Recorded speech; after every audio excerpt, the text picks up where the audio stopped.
Hello friends, welcome to my class. So আমি education centre থেকে আজকে প্রথম শুরু করছি তোমাদের সংস্কৃত ক্লাস। আমি তোমাদের সংস্কৃত ম্যাম, আমার নাম পর্ণা দে।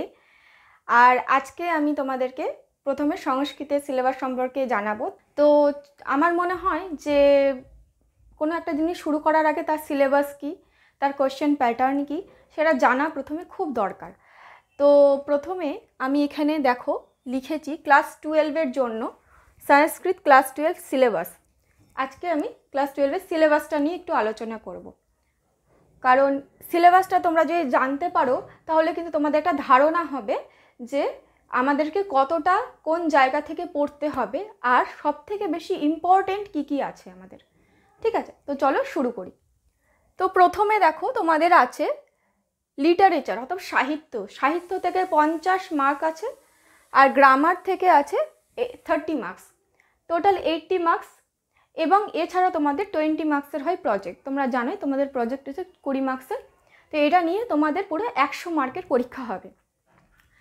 প্রথমে আমি চলে আসি লিটারেচার অর্থাৎ 50 মার্কসে কী কী জিনিস আছে। প্রথমে আছে আর্যাবর্ত বর্ণনাম, কার লেখা? ত্রিবিক্রম ভট্টর।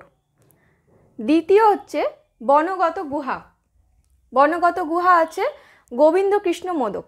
এই দুটো হচ্ছে তোমাদের মেনলি বলতে পারো প্রোজ, গল্প মানে গদ্য।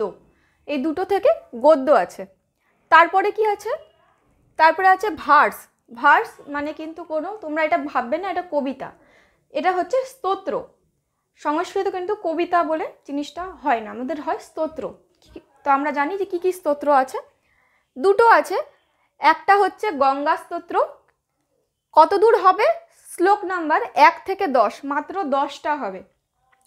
1 থেকে 10 তোমাদের গঙ্গা স্তোত্র পড়তে হবে। এবং তার সাথে সে কে লিখেছে? শঙ্করাচার্য। অবশ্যই কিন্তু তোমরা এই জিনিসগুলো জানবে যে কে কোন গল্প কোন স্তোত্র লিখেছে, সেটা কিন্তু জানা খুব দরকার। অতএব শঙ্করাচার্য লিখেছে গঙ্গা স্তোত্রম। তারপর আরেকটা আছে ভার্স, সেটা হচ্ছে শ্রীমদ্ ভগবদ্ গীতা। তোমরা জানো যে 12-এ গীতা আছে, শ্রীমদ্ ভগবদ্ গীতা। কর্মযোগ যে অধ্যায় আছে, সে অধ্যায় কর্মযোগ অধ্যায়টা হবে। এবং কোনটা? তৃতীয় অধ্যায়। শুধুমাত্র তৃতীয় অধ্যায় তোমাকে এখান থেকে পড়তে হবে। খুব বেশি পড়া নয়, অল্প অল্প করে যদি তোমরা পড়ো, আশা করি আস্তে আস্তে কমপ্লিট করতে পারবে। এর পরবর্তীতে আমাদের যেটা আছে সেটা হচ্ছে ড্রামা অর্থাৎ নাটক। ঠিক আছে, কোন নাটক আছে? বাসন্তিক স্বপ্নম। এখানে কিন্তু গল্পটার নাম আছে বাসন্তিক স্বপ্নম, কিন্তু বইটার নাম হচ্ছে স্বপ্ন বাসব দত্তম। ঠিক আছে, সেই স্বপ্ন বাসব দত্তম বইটা কিন্তু অনেকটা মোটা বই এবং সেটা গ্র্যাজুয়েশনে পড়া হয়। কিন্তু তোমাদেরকে পড়তে হবে শুধুমাত্র প্রথম ফার্স্ট অঙ্ক যেটা আছে। তোমরা জানো নাটকে কিন্তু কোনো অধ্যায় হয় না। ঠিক আছে, কোনো মানে যেমন আমরা প্রথমেই বললাম তৃতীয় অধ্যায়। ঠিক আছে, অধ্যায় হয় না, নাটকে সবসময় অঙ্ক হয়। প্রথম অঙ্ক, দ্বিতীয় অঙ্ক, তৃতীয় অঙ্ক, এইভাবে ভাগ থাকে। তো তোমাদের ড্রামা থেকে বাসন্তিক স্বপ্নম থেকে প্রথম অঙ্ক পড়তে হবে, ফার্স্ট পার্টটা পড়তে হবে। আচ্ছা, এতদূর যদি তোমরা বুঝে থাকো, এরপরে আমি আসছি হিস্ট্রি অফ সংস্কৃত লিটারেচার। ঠিক আছে, মানে সংস্কৃত সাহিত্যের ইতিহাস। ঠিক আছে, তোমরা জানো এই পার্টটা কিন্তু খুব সহজ পার্ট, খুব কঠিন না, খুব সহজ পার্ট। এবং এই পার্টটা কিন্তু তোমাদেরকে কি কি পড়তে হবে তোমাদেরকে বলে দিই। প্রথম হচ্ছে গ্রন্থ।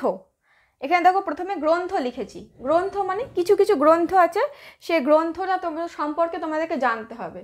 এবং সেই গ্রন্থের কি কি পার্ট হবে, যে এই পার্ট আমরা জানবো আজকে। সেই কোনো গ্রন্থ হলে, যেমন আমি এখানে লিখেছি স্বপ্ন বাসব দত্তম। তুমি দেখো এখানে স্বপ্ন বাসব দত্তম আছে, তার মানে এটা গ্রন্থের নাম। দ্বিতীয় হচ্ছে কবি পরিচিতি। কে লিখেছে? ভাস লিখেছে। ঠিক আছে, কবি পরিচিতি। এবার ভাস সম্পর্কে তোমাকে কিছু জিনিস জানতে হবে। হয়তো বলতে পারে ভাসের জন্ম কোথায়, ভাস এই স্বপ্ন বাসব দত্তম ছাড়াও আর কি কি জিনিস লিখেছে, এই জিনিসগুলো জানতে হবে। অতএব কবি পরিচিতি জানতে হবে। তারপরে জানতে হবে বৈশিষ্ট্য। ঠিক আছে, কি কি বৈশিষ্ট্য আছে সেটা। তার রচনা শৈলী, অবশ্যই রচনা শৈলী হচ্ছে খুব ইম্পর্টেন্ট। একটা কবির যতক্ষণ তুমি রচনা শৈলী মানে তার লেখার স্টাইলটা কি, তার রচনা করার স্টাইলটা কি, এটা যতক্ষণ না জানতে পারবে তোমরা কিন্তু নিজে থেকে কিন্তু প্রশ্ন উত্তর যাই বলো না কেন সেটা কিন্তু তৈরি করে লিখতে পারবে না। কি ভেবে একটা কবি কোনো জিনিস লিখছে সেটা কিন্তু বুঝতে পারবে না। তো এটা হচ্ছে রচনা শৈলী। তারপরে কি বিষয়বস্তু, পুরো আমরা যে গ্রন্থটা পড়ব সেই গ্রন্থ বিষয়বস্তুটা কি, কী নিয়ে লেখা হয়েছে সেটাও কিন্তু আমরা এখানে পড়তে হবে। হিস্ট্রি অফ সংস্কৃত লিটারেচার, তার মধ্যে কিন্তু তোমাদেরকে সব পড়তে হবে না। কি কি পড়তে হবে আমি মেনশন করে দিয়েছি। প্রথম হচ্ছে স্বপ্ন বাসব দত্তম, যেটা ভাসের লেখা। দ্বিতীয় হচ্ছে মৃচ্ছকটিকম, শূদ্রকের লেখা। তৃতীয় হচ্ছে কালিদাস। কালিদাসের তোমাকে দুটো পড়তে হবে, এক হচ্ছে অভিজ্ঞান শকুন্তলম, তোমরা জানো এটা একটা যথেষ্ট মানে একটা ভালো এবং খুব বিখ্যাত একটা আমাদের উপন্যাস যে অভিজ্ঞান শকুন্তলম। দ্বিতীয় হচ্ছে দূতকাব্য। দূতকাব্যের মধ্যে কি পড়তে হবে, মেঘদূত। তোমরা দুটোই জানো যে দুটোই হচ্ছে আমাদের বেশি করে প্রণয় কাহিনী, বুঝতে পারছো, প্রণয় কাহিনী। অতএব কালিদাসের লেখা অভিজ্ঞান শকুন্তলম, মেঘদূত সম্পর্কে আমরা জানবো। চতুর্থ কি, এছাড়াও আমাদেরকে ছোট ছোট কিছু টিকা বা কিছু জিনিসের আকারে আমাদেরকে পড়তে হবে। কি কি সম্পর্কে পড়তে হবে, আর্যভট্ট সম্পর্কে জানতে হবে, জ্যোতির্বিদ্যা সম্পর্কে জানতে হবে, কে জ্যোতির্বিদ্যা লিখেছিল বা তার কি কি গ্রন্থ আছে সেটা সম্পর্কে জানতে হবে। চরক, সুশ্রুত, অবভিয়াসলি তোমরা জানো যে সংস্কৃতে কিন্তু মেডিকেল সায়েন্সের একটা অনেক বড় ভূমিকা আছে এই সুশ্রুত সংহিতা থেকে, চরক সংহিতা থেকে। তো এই দুটো আমরা জানবো। এছাড়া আমরা পড়বো বরাহ মিহির। বরাহ মিহির সম্পর্কে আমাদেরকে জানতে হবে। এই যে আমি 1 নম্বর থেকে 4 নম্বর পর্যন্ত তোমাদের জানালাম, অর্থাৎ সংস্কৃত লিটারেচার সম্পর্কে এই যে 1, 2, 3, 4 চারটে পয়েন্ট, ঠিক আছে।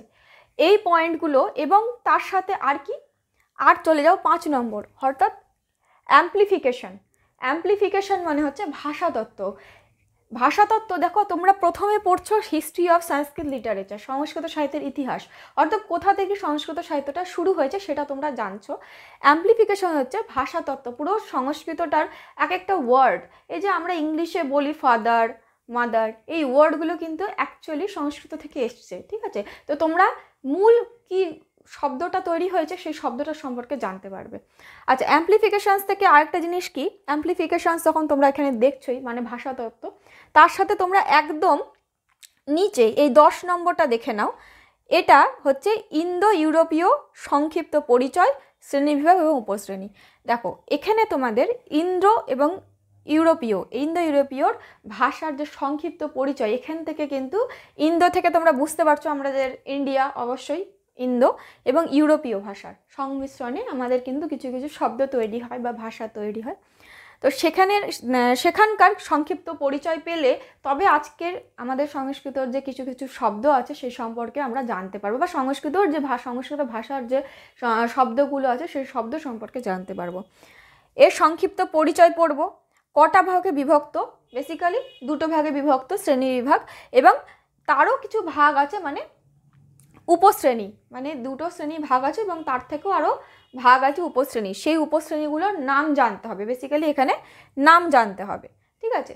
এছাড়া আরেকটা কি, আর্য ভাষার স্তর বিন্যাস। তোমরা জানো যে আমাদের মূল ভাষা হচ্ছে আর্য ভাষা। এই আর্য ভাষাটা তোমরা প্রথমে পড়লে ইন্দো ইউরোপীয় ভাষা থেকে ভাষাটা প্রথমে পড়লে, দ্বিতীয় পড়ছে আর্য ভাষার স্তরবিন্যাস। আর্য ভাষার যে পার্টটা আছে সেই পার্টটার কিন্তু কতগুলো ডিভিশনে ভাগ হয়েছে, কত কি হয়েছে সেটা কিন্তু তারপরে জানতে পারবো। আচ্ছা, এত দূর পর্যন্ত কিন্তু তোমাদের পুরো লিটারেচারে যে 50 মার্কস আছে সেই 50 মার্কস কিন্তু এখান থেকে আমরা এত দূর পর্যন্ত 50 মার্কস, 50 নম্বর, ঠিক আছে। তো গ্রামারে চলে যাচ্ছি। নেক্সট গ্রামারে আমাদের দেখছি 30 নম্বরের আছে। তো 30 নম্বরের গ্রামার আছে। এখানে দেখো প্রথমে আছে আত্মনেপদম, অর্থাৎ তোমরা জানো যেটা আমরা পদ সম্পর্কে যখন পড়ি, ঠিক আছে, যেমন ধরো সু ঔ যশ অমর শস এরকমভাবে, ঠিক আছে। তো এই জিনিসগুলো পড়তে হবে। পরস্ময়ী পদ আছে, সেগুলো তোমাদেরকে জানতে হবে কি কি পরস্ময়ী পদ আছে। তারপরে হচ্ছে প্রত্যয়, তদ্ধিত প্রত্যয়। দেখো তদ্ধিত প্রত্যয়ের মধ্যে অনেকগুলো প্রত্যয় কিন্তু পড়তে হয়, কিন্তু তার মধ্যেও কিন্তু তোমাদের সবগুলো পড়তে হবে না, যেগুলো আমি লিখে দিয়েছি সেই কটাই তোমাদেরকে পড়তে হবে। কি আছে? অন, ঢক, মতুপ, ইমনিজ, তরব, ইয়সুন, তমব এবং ইষ্ঠন। সব থেকে মেন আমি প্রত্যয়ের একটু বলে দিই এখানে, যে এই প্রত্যয়গুলো করা কিন্তু খুব সহজ, মানে তোমরা একটু যদি দেখো, একটু চেষ্টা করলেই কিন্তু এইটা তুমি করতে পারবে। ঠিক আছে, এমন কোনো কঠিন নেই, এবং আস্তে আস্তে পড়তে পড়তে তোমরা জানতে পারবে, একটা এক্সপিরিয়েন্স হয়ে যাবে কি আসতে পারে পরীক্ষাতে, এটাও কিন্তু আমরা জানতে পারবো। 4 নম্বর চলে আসি কারক বিভক্তি। কারক বিভক্তি তোমরা জানো ক্লাস 12-এ কারক বিভক্তি আছে, তো কারক বিভক্তি আজ থাকবে এখানে। ঠিক আছে, তো কারক বিভক্তির মধ্যে তোমরা নিশ্চয়ই জানো কর্তৃ, কর্ম, করণ, সম্প্রদান, অপাদান, অধিকরণ, এই কটা এরকম থাকবে, এবং তার সাথে বিভক্তিটাও থাকবে, কোন কারকে কোন বিভক্তি হয় সেটাও আমাদের উল্লেখ করে লিখতে হবে, যখন ক্লাস করাবো তখন বুঝতে পারবে। 5 নম্বরে আছে আমাদের সমাস। সমাসের মধ্যেও আমাদের কি কি পড়তে হবে। এবার দেখো, সমাস অনেকে আছে এমনি পড়ে নেয়, সমাস কিন্তু এমনি ব্যাস বাক্য শুদ্ধ সমাস পড়তে হবে, এটাও তোমাদেরকে জানতে। ব্যাস বাক্য কি, সমাস কি, এগুলোও তোমাদের যখন ক্লাস করাবো তোমরা অবশ্যই জানতে পারবে। তো সমাসে তোমাদের কি কি পড়তে হবে? অব্যয়ীভাব সমাস, তৎপুরুষ সমাস, বহুব্রীহি সমাস, দ্বন্দ্ব সমাস। ঠিক আছে, এগুলো পড়তে হবে। আচ্ছা, এরপরে তোমাদের পড়তে হবে 6 নম্বরে আছে শব্দ যুগলের পার্থক্য। শব্দ যুগলের পার্থক্য মানে একই রকম দেখতে কিন্তু তার অর্থটা আলাদা। ঠিক আছে, স্পেলিংটা আলাদা। ঠিক আছে, এরকম তাদের মানে কি, মানেও আলাদা। তো শব্দ যুগলের পার্থক্য এটাও তোমাদের আসবে। তাছাড়া এক কথায় প্রকাশ, এটাও আসবে। এক কথায় প্রকাশ মানে তোমরা বুঝতেই পারছো, একটা পুরো যেমন বাংলাতে আমরা বাগধারা বা এরকম জিনিস ধরে পড়ি, এক কথায় প্রকাশ একটা শব্দ দিয়ে পুরো একটা হয়তো কয়েকটা শব্দের মিলিতকে একটা শব্দ দিয়ে আমরা ডিফাইন করে দিই, সেটাকে বলা হয় এক কথায় প্রকাশ। তাছাড়া আর কি পড়তে হবে? এবার দেখো, সনন্ত ধাতু, জঙন্ত ধাতু, নিজন্ত ধাতু, নাম ধাতু, নাম ধাতু দুবার হয়ে গেছে, নাম ধাতু, স্ত্রী প্রত্যয়। তো এইরকম পুরোটা করতে হবে। ঠিক আছে, স্ত্রী প্রত্যয় পড়তে হবে, অর্থাৎ তদ্ধিত প্রত্যয়ের পরে কিন্তু তোমাদেরকে স্ত্রী প্রত্যয় পড়তে হবে, এবং সেটা কিছু কিছু স্ত্রী প্রত্যয় কিন্তু পড়তে হয়। ঠিক আছে, আরেক কি করতে হবে? আর হচ্ছে ট্রান্সলেশন। ট্রান্সলেশন কি, কোথা থেকে কোথায়? সংস্কৃত থেকে বাংলা আর ইংলিশ থেকে সংস্কৃত। অর্থাৎ তোমাকে হয়তো সংস্কৃতের একটা তোমাকে দিয়ে দিল কোনো অনুচ্ছেদ রচনা বা কিছু দিয়ে দিল, সেটাকেই তোমাকে বাংলায় করতে হবে। ঠিক আছে, বাংলায় করতে হবে, মানে সেখান থেকে ট্রান্সলেট করে বাংলায় করতে হবে। আর কি করতে পারে? ইংরেজির কোনো একটা প্যারাগ্রাফ দিয়ে দিল, সেটাকে তোমাকে সংস্কৃতে ট্রান্সলেট করতে হবে। তো এই হলো আমাদের পুরো সংস্কৃতের সিলেবাস। এটা কিন্তু সিলেবাস। ঠিক আছে, আচ্ছা, এছাড়া এখানে আরেকটা জিনিস হবে, সেটা হচ্ছে তোমাদের, আমি এখানে লিখে দিচ্ছি, 4 বা 5টি বাক্যে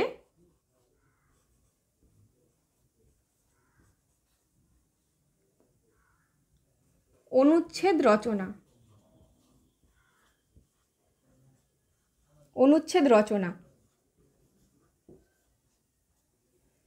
4টি বা 5টি বাক্যের অনুচ্ছেদ রচনা, এটাও তোমাদের কিন্তু করতে হবে সংস্কৃতে। অবশ্যই সেটা কিন্তু সংস্কৃতে করতে হবে, সংস্কৃত ভাষায়।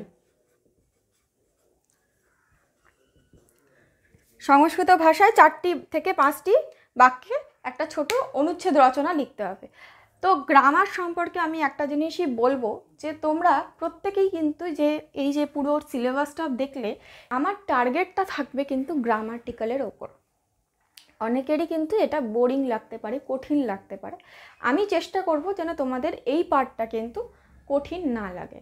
যখন এর পরবর্তীতে কিন্তু আমি তোমাদের যখন একটা যেই ডিভিশনটা দেব, মানে পুরোপুরি সিলেবাসের কোনটাতে কত নম্বর আছে সেই কোশ্চেন প্যাটার্ন অনুযায়ী নাম্বারটা যখন দেব, তখন তোমাদের সাথে একটা গুরুত্বপূর্ণ কথা বলবো, যে এই গ্রামারটা আমাদের এই সংস্কৃতটার যে সিলেবাস, মানে এই সংস্কৃতর যে আমরা পড়ছি, এটাতে তোমরা সবাই জানো যে এটা স্কোরিং সাবজেক্ট। সে স্কোরটা কোথা থেকে আসবে?